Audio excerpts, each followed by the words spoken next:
all of them, like she's one of my biggest inspirations with spoken word. Kate Tempest is like unreal, and there's a couple other poets on the Spotify spoken word playlist who are banging. I don't know if you've listened to that playlist. I haven't yet. No. Joshua Luke Smith, I remember he's cool. Wow, there's so many. I could talk about it all day. There's so many sick poets. I flopped my own down to 5, but I mentioned there's a lot of good poets. Sometimes you have to go off topic. There's some crazy poets, man. Like Ben Lacey's flow. Like for flow, that he just blows my mind every time. But then lyrics would be like wordplay, like Christian Foley blows my mind. Everyone's got their own thing. Like then content, George Lawrence gets it into that passion. Like, yeah. But then Ismail Musoke, I don't know if I'm saying his name right. I haven't seen him in a while. The Bill with You Tomorrow. No, that's Jamal Khan. Oh, okay. Yeah. Ismail used to go Poetic Unity. He got a book out a while ago. Like he's sick. He always inspired me to get better. There's loads and loads of people who do so many sick poets. Glitch. She inspires me to get better. AJ King, he's young but he's sick. I don't know if you've heard of him. I think I have heard. He's got bars. Like again, though, it's not like he's got material online you can listen to. But like I've seen him perform. I don't think he might do actually. I might be chatting shit. He might do. But like I've seen him perform and he's bang. Like he kills it every time. Oh, Magiro. Or is it Magiro? I always forget that's Magiro. You don't know Magiro? Magiro's sick. He's a word. He's actually got to be in the top 5. Magiro is so sick.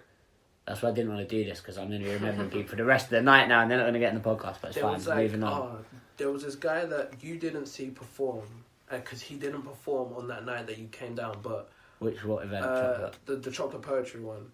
I had a crazy night with him afterwards. It started with literally everyone left. Okay, tear up Camden. No. Everyone left, and literally all I wanted to do is just take my walk to the train station, have a little smoke up, you know. Go home, chill. Go home and chill. But he was just like, I don't know about you, but I fancy a one last drink in it. And I was just like, well, I looked at the time, it was 10:30. I was like, yeah, I could go for one last drink. I dipped out there at 9 last time. Yeah, exactly. I was like, yeah, I could go for one last drink. Went for that one last drink, went into the bar was closing down, they weren't doing proper drinks, they could only do shots. So we got some sort of shot of tequila. We hit that shot, and then we left that bar, and he was just like, I don't know about you, but it didn't really hit me right. How do you feel? How'd you feel about another one? Is this guy moving to you? No. He's just trying. We were just chilling. Nice. He runs a hip hop event. Sick. The reason why I was speaking about it is because when we went outside, Broken Pen was freestyling, and then when Broken Pen, I missed this shit. Yeah. I'm gutted. When Broken Pen stopped, he's sick. This guy Krish, he literally picked up from where Broken Pen finished on the freestyle. And he literally fucked up because he was doing something with the M's, and he was like, I can't continue. So we were like, bro, forget that, fam. Just flow. And literally he dropped a freestyle off the top, and it Good was one. the hardest thing I've heard in a very long while. And he was talking about real shit, and I was like, bro, if that's off the top. And he was literally, the rest of the night, we were chilling. I was playing him beats. Banging. He was freestyling and shit. I was like, bro, you're dope. But I weren't trying to cuss him when I made that probably slightly homophobic joke before. I don't know. That wasn't meant to be homophobic. But no, it sounded like it, right? Shit, man. But political correctness nowadays is mad. You got to be careful what you say on the internet. You do indeed. Everything's out there forever. It's scary. Right, everything we said tonight could be out on the internet forever. Dun. Where would you like to take your poetry? Global. Is that in a sense of no? In a sense. Books? Do you want to do? Yeah, no. I wanna. So many things. I want people to hear my message. I want people to be able to hear what I'm saying and connect with it and understand what motivates me to write, which is the things I'm writing about. So essentially to understand what my poems are about and to connect with them and to find help or meaning in them in the same way I have from people like Eminem.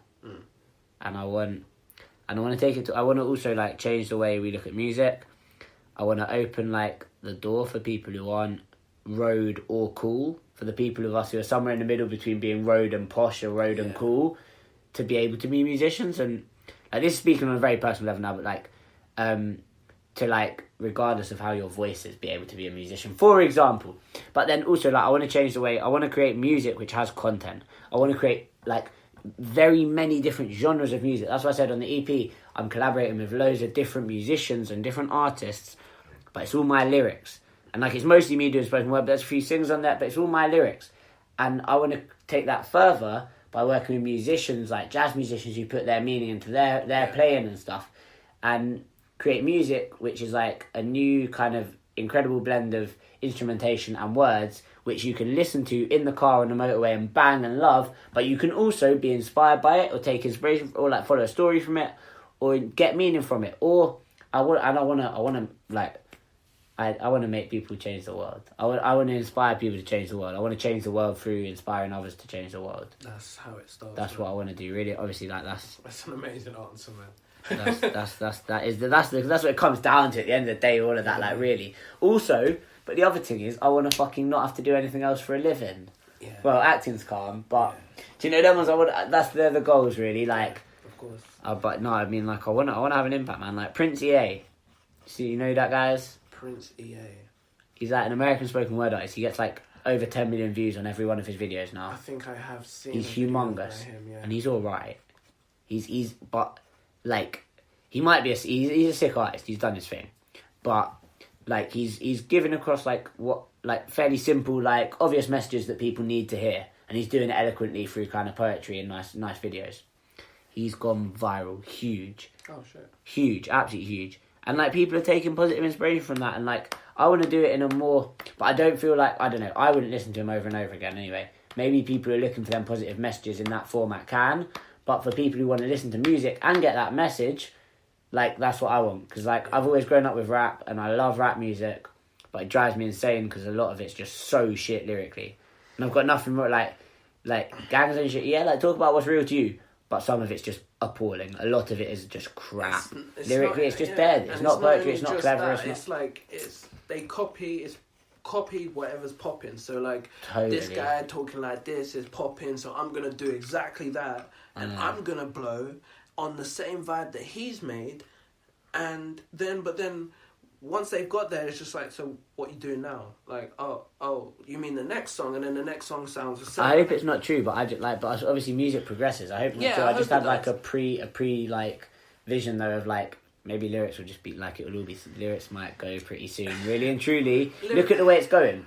We'll realise soon, because what's coming in, like, it goes in stages. It was rock and that for what, I don't know the music history too well, but like, now it was kind of grime hit, but it's becoming, in the UK, it's becoming Afro beats, like that kind of stuff. It's coming back, but we're realising that it's all about the instrumentals. That's what's happening. That people are realising slowly. Like, no one listens to J Hus for J Hus. Everyone listens to it for the producer, right? Yeah. Like, J Hus is good. He's sick. I love his music. But and all the whole rap UK playlist on Spotify, which is, I'm ashamed to admit it, but I bang it. I bang that playlist out, and then I'm ashamed to admit it because lyrically some of it is so poor. However, the beats all bang, and they all kind of sound the same, and it's just that auto-tune singing on beats. Like, I don't want to cuss notes, but actually I do want to cuss him because we had a bit of Twitter beef years ago. But like, it's all done. I don't want to. Music's shit, man. So much music is lyrically poor. That's why I want to take the poetry. I want to make music that people want to listen to because it's as nice to jam to, as vibesy as like Alt J, or as vibesy as Skepta. Yeah. But it's got content. That's what I want to take this poetry thing. And that's what's happening when I drop it EP later this year. So check that out. But it's going to be mad. It's going to be mad. What else did I want to ask you? I want to talk about, like, you've been doing work in schools, like workshops and stuff. Yeah. So what kind of work have you been doing with the children? Like, man, I'm glad you asked me that. That's my real passion, I think, maybe even more so than the performing and that. But obviously, it's a good way to get a message across to many people. Yeah. And then by getting the performance, you get the platform to do more workshops. Exactly. I love working with young people. I've always enjoyed working with young people. Like, from when I was a little kid, I went to Chicken Shed Theatre Company in North London, which is an incredible inclusive theatre company that welcomes people of all abilities and all backgrounds and gives them a home and lets them make theatre and be part of this company that produces incredible professional level theatre sometimes, as well as youth theatre and children's theatre. And from then, basically the way they run it, you become a group leader. Like once you've done Children's Theatre 1, which is like 5 to 7s, you go into Children's Theatre 2 and you get the option of being a leader for Children's Theatre 1 once a week. And so I was always doing that from when I was young, and I absolutely enjoyed that. Like that was with theatre kind of. I started doing that when I was like 8 years old. So, and I'm 22 now, and like ever since then, I've always been doing something in some form, working with young people. That's like 14 years. And this is why I kind of had to leave the school, because they was like, you've been here 5 minutes. I was like, I know what it's like to be a young person today. I can work with, like, I've got experience working with young people. Honestly, like, I know how young people work. Like, we need to get on their level. We need to stop being twats to them, essentially. It's basic stuff. But, so I've always enjoyed working with young people on creative stuff, like creating theatre with young people, like, and just like encouraging them to talk. And like, because that was what being a group leader was about. You were just facilitating their ideas and their creativity. And I think that is like a really important thing to do for young people. It's not done enough for young people. And so now I do it through spoken word, which I love even more in a way, because it enables me to, I think, and I'm pretty sure this does what happens. I get feedback and I see kids developing and progressing, and like I like to encourage young people to connect with important issues socially and globally. But to do that, to get young people to engage, you've got to be on their level. So you don't have you've got to start by saying what's important to you, as well as saying this is what's important to me. We talk about it. Like for example, I mean, to me, like I try and get either some of the themes that we discuss in workshops are stuff like social media, health, mental health, the environment, politics, education, things like that, kind of quite broad issues, but that are social issues that might be applicable to them. Like race, equality, that like sexuality, all those sort of kind of quite general PSHE type issues. But I talk about them firstly in a realistic way, because in schools they're not honest with kids, and kids know a lot more than we think nowadays, and you've got to ask them the question, and you've got to ask them it in a way that they can respond honestly. So they might go, yeah, I know this and this and this, and this is what I think about this. And then you just say, okay, cool. So, like, the way you start with, like, if you're writing spoken word poetry, I always have discussion and, like, games as part of the workshop to build a bit of trust in the room, create a safe space. And obviously it depends, the content depends how long the workshop is. I was running a spoken word lunchtime club, which was 35 minutes, or, like, half an hour, essentially, this club, 25 if people turned up late. So that was, like, crazy. That was, like, right in, here's some picture stimuluses, 10 minutes of discussion, boom, right, 5 minutes of writing, 5 minutes of sharing. That was crazy. Yeah. But even in that, running, like, oh my God, the development of these kids in that such short time.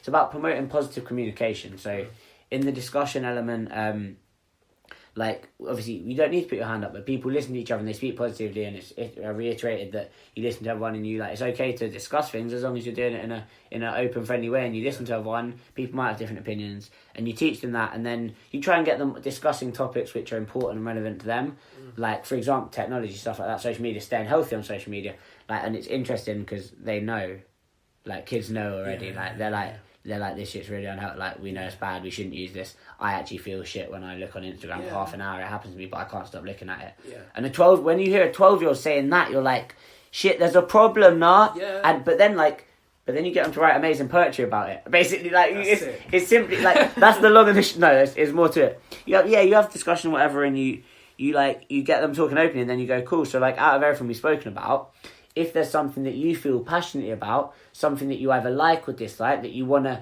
if there's something that you've learned that you think you could give other people a positive, inspirational message about, that's what you write your poem about. Or if there's something that you feel people need to be educated about and we need to stop doing, or something that worries you, write about that. Or if there's something that you've made you laugh or that you like or that scares you, write about that. And most people, after having a bit of discussion about some basic issues, will find those things. And then more time, people just go off and write. And sometimes people need the confidence, like you say, what's your first line? Sometimes you can use basic sentence starters, which is a technique, but some people don't, like, a lot of people don't need that. They just need, listen, what do you want to say? If you had a platform, you're standing in front of an audience, what would you want to say to them on this topic? And normally people know what they want to say, so they'll say the first line, and then you go, cool, say it again out loud, right, what would sound nice after that, and continues what you're trying to say. And that's all there is to writing. And all I do is show people that, and, like, but I fucking love it. It's amazing, like, no, it sounds like it's so sick, man. Kids, like, young people and adults come out with the most amazing stuff. Yeah. Shout me, I'm available for bookings and that, innit? No, but it's amazing. It's like, there's nothing I love more. Like, and when you hear young people talking about the world, I want to inspire young people to be leaders who will go on to make change, positive change in our world. And you see that happening when you teach them to write poetry. Like, some of the 12-year-old kids I've worked with come out with the most amazing stuff, like inspiring other young people to be happy with their body.